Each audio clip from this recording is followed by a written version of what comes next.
বন্ধুরা, তাতানো লোহা ফেলে রাখলে সেটাও একসময় ঠান্ডা হয়ে যায়। মানুষের রাগ, অভিমান, ভালোবাসাও তাই। কিন্তু জানবে, আত্মাদের ক্ষেত্রে সেটা হয় না। তারা যেটা স্থির করে সেটা করেই ছাড়ে। অনেক ক্ষেত্রে ওঝা, গুণিন এরাও কিছু করতে পারে না। আজকের প্রথম ঘটনাটা এই রকমই শেয়ার করেছে তাপসী দাস কুড়ি। অসংখ্য ধন্যবাদ তোমাকে ঘটনাটি শেয়ার করার জন্য। আর বন্ধুরা, তোমরা প্লিজ লাইক করে দাও, আর সাবস্ক্রাইব করা বাকি থাকলে সাবস্ক্রাইব করে দাও। প্রতি শনি মঙ্গলবার এমন সত্যি অলৌকিক, দৈবিক এবং ভৌতিক ঘটনা শোনার জন্য আমি তোমাদের বন্ধু অমিত শুরু করছি আজকের প্রথম নিবেদন। মানা না মানা নিজের কাছে, লোকের মাঝে লুকিয়ে আছে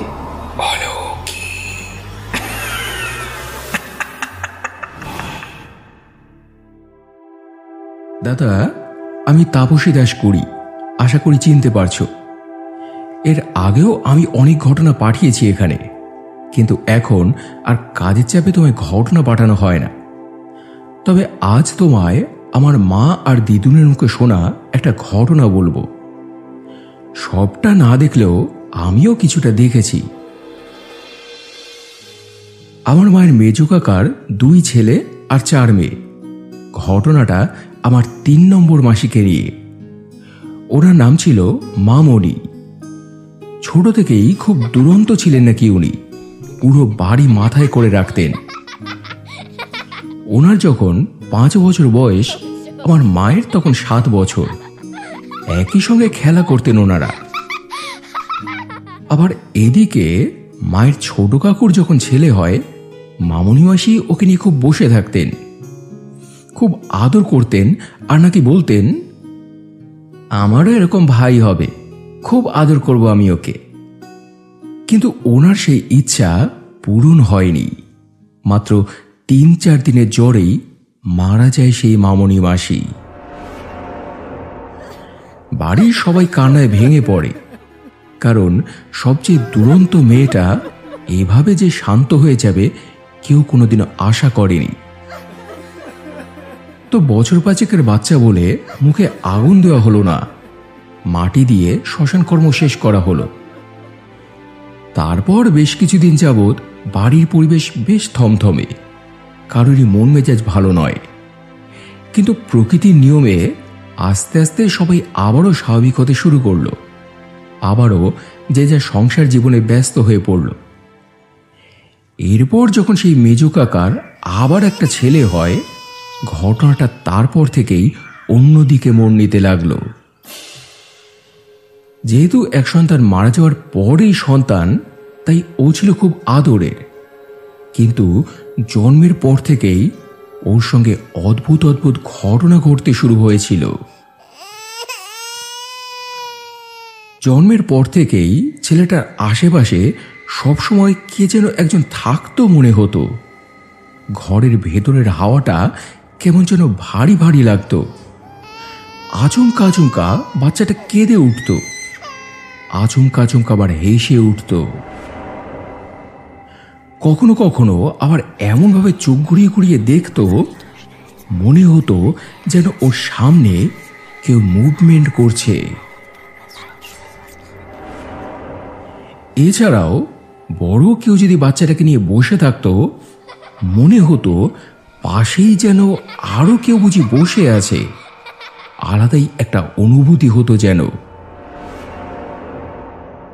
দিন দিনই এই ব্যাপারগুলো বাড়তে লাগলো। যখন মামার বছর 2 মতো বয়স হয়, একটু একটু করে হাঁটা শিখেছিল মামা, তখন একা একা খেলতে খেলতে ও শ্মশানের দিকে চলে যেত। শ্মশানটা যেহেতু দূরে নয়, বাড়ির কাছেই, মাত্র মিনিট 2-এর রাস্তা, তাই একটু চোখের আড়াল হলেই আর খুঁজে পাওয়া যেত না মামাকে। খুঁজতে খুঁজতে শেষ অবধি ওকে পাওয়া যেত ওই শ্মশানের মধ্যে। বসে বসে খেলা করতে দেখা যেত, মাথা নেড়ে নেড়ে, হাত নেড়ে নেড়ে কার সঙ্গে যেন কথা বলতো। এমনই একদিন ওকে আমার দিদুন জিজ্ঞেস করেছিলেন, এই তুই একা একা কি করে ওদিকে চলে যাস রে? কার সঙ্গে কথা বলিস? আমার মামা তখন নাকি বলেছিল মামুনিদির সঙ্গে। শুনে বাড়ির সবাই তো অবাক। কি করে ও জানলো মামুনির কথা? সে তো ওর জন্মের আগেই মারা গিয়েছে। সে দেখতে কেমন ছিল, ও যে ওর দিদি হয়, এসব ওই বাচ্চাটুকুকে শেখালো কে? ওইটুকু বাচ্চা তোর বানিয়ে গল্প বলতে পারবে না? বাড়ির লোকেরা এরপর আর ব্যাপারটাকে ছোট করে দেখার সাহস পেল না। আস্তে আস্তে জানতে পারলো যে মামুনি নাকি সব সময় ওর ধারে কাছেই থাকে, সুযোগ পেলেই ওকে এদিক ওদিক নিয়ে চলে যায়। বলে, আমি তো তোর দিদি, তুই আমার ভাই, তোর তো সবাই আছে, আমার কেউ নাই। আমি এখানে একা থাকি, একা থাকতে আমার একটু ভালো লাগে না রে ভাই। তুই আসবি, আসবি আমার কাছে? আমি তোকে আমার কাছে রেখে দেব, দুজনে মিলে খুব খেলা করব, দৌড়বো জলের উপরে। আসবি? এরপর বাড়ি থেকে মামাকে অনেকের কাছে নিয়ে যাওয়া হয়েছিল। কেউ তাবিজ মাদুলি দিয়েছিল, কেউ ঝাড়িয়ে জল পড়া, সর্ষে পড়া এসব দিয়েছিল, কেউ বাড়িতে যাগযজ্ঞ করার বিধান দিয়েছিল। কিন্তু এত কিছুর পরেও আদৌ কিছু হয়নি। মামা বড় হলে মামুনি মাসিকে আর দেখতে পেত না ঠিকই, কিন্তু মাঝে মধ্যেই তার উপস্থিতি অনুভব করতে পারত। অন্ধকার ঘরের মধ্যে বা বারান্দায় একটা বাচ্চার ছায়ামূর্তিকে অনেকদিন দাঁড়িয়ে থাকতে দেখেছে মামা। ঘুমের ঘোরে অনেকদিন শুনেছে সেই একটাই কথা, তোকে আমি খুব ভালোবাসি রে ভাই, তোকে আমি আমার কাছে নিয়ে আসব, আর বেশি দেরি নেই, খুব তাড়াতাড়ি নিয়ে যাব তোকে। আমি যে তোকে নিতে এসেছি, আয় আয় না, আয়। দুহাত বাড়িয়ে মামাকে এভাবে ডাকতো মামুনি মাসি। শেষমেশ মামার যখন ওই বছর 25 মতো বয়স, তখন লিভার ক্যান্সার ধরা পড়ল মামার। লাস্ট স্টেজ, বাঁচার কোনো আশা নেই। কেমোথেরাপি থেকে শুরু করে অনেক কিছুই করা হলো।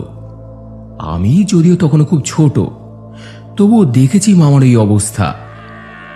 হাজার চেষ্টা করেও আর ধরে রাখা গেল না মামাকে। হসপিটালে ভর্তি থাকাকালীন আমার মায়ের হাত ধরে খুব কাঁদতো মামা। বলতো, দিদি যে আমায় নিয়ে যাবে বলতো, নিয়েই ছাড়লো রে, আমাকে বাঁচতে দিল না। আমি এখনো বুঝতে পারি ও কোথাও যায়নি, আমায় না নিয়ে ও কোথাও যাবে না, কোথাও যাবে না, কোথাও যাবে না। শেষে একদিন খবর পেলাম আমার সেই মামা আর নেই। তখন সঙ্গে সঙ্গে আমরা ছুটে গেলাম হসপিটালে। গিয়ে দেখি হসপিটাল ভর্তি লোকজন, কিন্তু কেউই কিছু করতে পারেনি। সবার সব চেষ্টা ব্যর্থ করে মামুনি মাসি মামার আত্মাকে নিয়ে গিয়েছে সঙ্গে করে। বেডের ওপরে পড়ে আছে শুধু সুব্রত মামার কঙ্কাল সার নিথর দেহটুকু।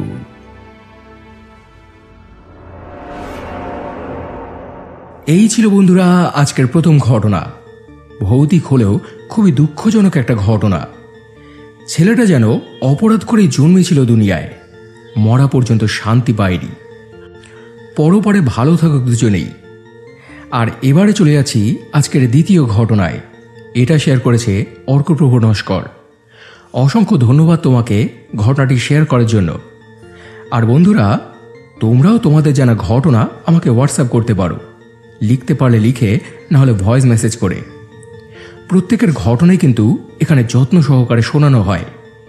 এবারে শুরু হচ্ছে আজকের দ্বিতীয় নিবেদন। নমস্কার অমিতদা, জয়গুরু বন্দে পুরুষোত্তমম। দাদা, আমি অর্কপ্রভু নস্কর, কলকাতা ঢাকুরিয়া নস্করপাড়া থেকে বলছি। এর আগেও তোমায় শ্রী শ্রী ঠাকুর অনুকূলচন্দ্রের অনেক ঘটনা বলেছি।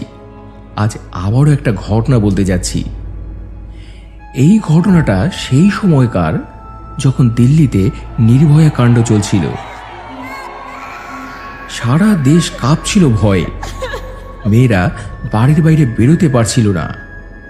কার ওপর কখন কি নেমে আসে এই ভয়ে মহিলারা সবাই এক প্রকার কুঁকড়ে গিয়েছিল। কিন্তু সমাজ তো শুধু একটা শ্রেণীকে নিয়ে কখনো চলতে পারে না। নারী পুরুষ এ যুগে কাঁধে কাঁধ মিলিয়ে জীবন জীবিকা অতিবাহিত করে। তাই যে সকল মহিলারা কর্মজীবী, তাদের তো আর ঘরে বসে থাকলে চলবে না, তাদের বাইরে বেরোতেই হবে। এমনই একটা মেয়ের ঘটনা। অফিস করতে যা হোক করে বাড়ি থেকে বেরিয়েছিল মেয়েটা। তারপর অফিস করে আবার বাড়িতেই ফিরছিল। অফিস থেকে যখন বেরোয় মেয়েটা, তখন সন্ধে হয়ে গিয়েছিল। রাস্তায় লোকজন কম, মেয়েদের সংখ্যা আরও কম, প্রায় নেই বললেই চলে। তাই স্বাভাবিকভাবেই মনের মধ্যে ভয় আর দুশ্চিন্তাটা আরও থিতিয়ে বসেছিল ওর।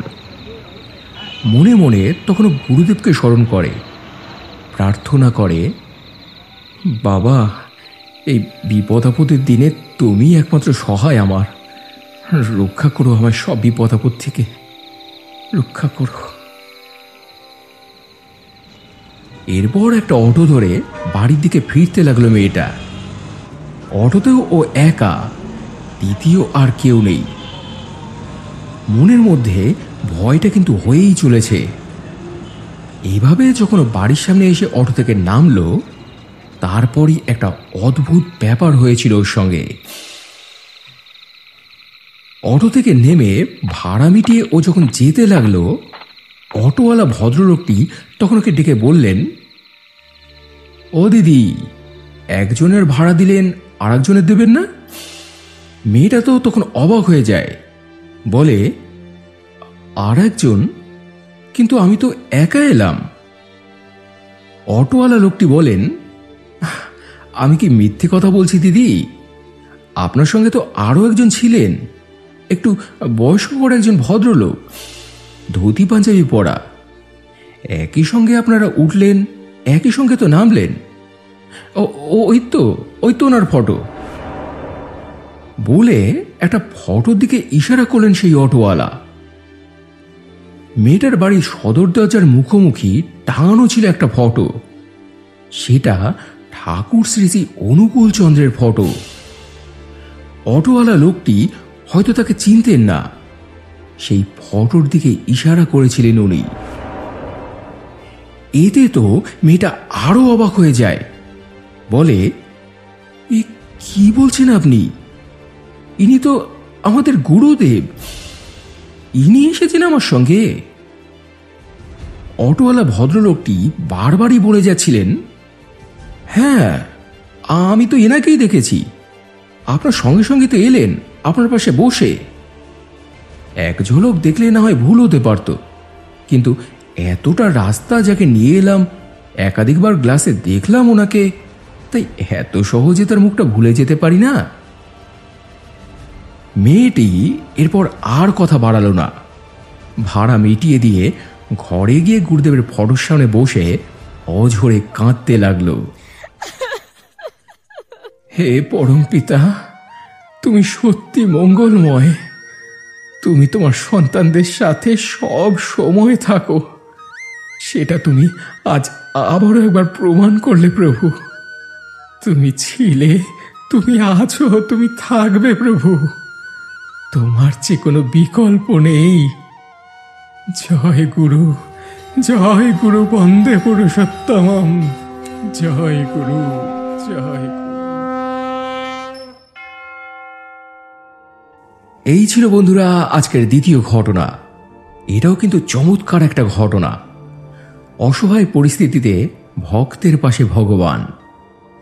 কেমন লাগলো তোমাদের আজকের ঘটনাগুলি কমেন্ট করে জানিও। যদি ভালো লেগে থাকে তাহলে পরিচিতদের সঙ্গে শেয়ার করে নিও। আর এবারে গত এপিসোডে পায়েল কুণ্ডু লিখেছে, আমি তোমারই একটা ছোট বোন, তোমার প্রত্যেকটা ঘটনা শুনি, তবে আজ প্রথম কমেন্ট করলাম। মৌসুমী মুখার্জি লিখেছে, তোমার ঘটনাগুলো অসাম, খুবই সুন্দর লাগে তোমার মিষ্টি কণ্ঠে। সুদেশা সিংহ রয় লিখেছে, দুটো ঘটনাই দুর্দান্ত লাগলো। সাথী বাউল লিখেছে, মেঘলা দিন প্লাস কানে হেডফোন প্লাস অলৌকিকের ঘটনা, perfect Sunday. Snake video farm থেকে লিখেছে, হ্যাঁ গো তাই, আমারও বাবা নেই, তোমারও বাবা নেই। এছাড়াও কমেন্ট করেছ মিষ্টি দে, জয়া বণিক, জলি দে, কাকুলি পাত্র, আশিস কোলে, কৃষ্ণা হালদার, স্বপ্না বাজাল, মনীষা বিশ্বাস, মায়াদি, সীমা দেবনাথ, সুপ্রিয়া দাস, সোহিনী বক্সি, অনিন্দ মিত্র, সিম্পল কুকিং, অমিতা ঠাকুর, শর্মিষ্ঠা ঘোষ, চন্দন চ্যাটার্জি, গীতাদি সহ অসংখ্য অসংখ্য প্রিয় বন্ধুরা, তোমাদের প্রত্যেককেই অসংখ্য অসংখ্য ধন্যবাদ আর বুক ভরা ভালোবাসা জানিয়ে আজকের এপিসোড এখানে শেষ করছি বন্ধুরা। আবার দেখা হবে শনিবার রাত 10টায় আরও একটা জমজমাট অলৌকিক এপিসোড নিয়ে। সবাই খুব ভালো থেকো এবং ভালোবাসা নিও। ধন্যবাদ।